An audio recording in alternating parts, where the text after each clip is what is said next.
Osnovna škola Petar Kočić u Inđiji sutra će u sve škole na potpuno drugačiji način od dosadašnjeg obeležiti školsku slavu Svetog Savu. Mini priredba na kojoj učestvuju đaci škole snimljena je prethodnih dana i u vidu mini filma tokom sutrašnjeg dana biće objavljena na internet platformi. Mene je pripremala moja razredna Sanja Milićević, recitovala sam pesmu o Svetom Savi i mislim da će to baš lepo izgledati. Nisam imala tremu, nije bilo tako strašno i mislim da će biti lepo, meni deluje ok, mislim super, zato što ima i pevačkih grupa, nas nekoliko koji recitujemo.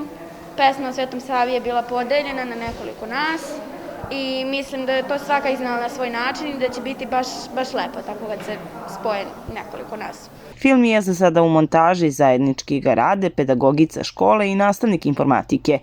Organizovali smo se, dogovorili smo se nastavnici i učenici, prosto smo podelili zaduženja, svi su snimali određene segmente, na kraju smo nastavnik informatike i ja imali tu čast da montiramo celu priču. Snimak će biti gotov u toku dana, sutra će već biti na školskom sajtu, Facebook stranici i svakako će biti vama na raspolaganju. Osnovna škola Petar Kočić ove godine trebala je biti domaćin Svetosavske akademije.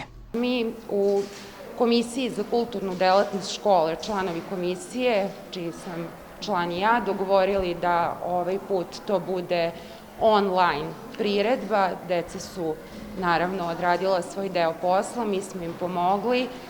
Tema je Sveti Sava i mislim ceo koncept priredbe je drugačiji ove godine. Nemamo naratora, sve je poezija, tu je naravno svetosavska himna, tu su i neke divne pesme, muzička podloga, sve u skladu sa tim kako bi trebalo da bude.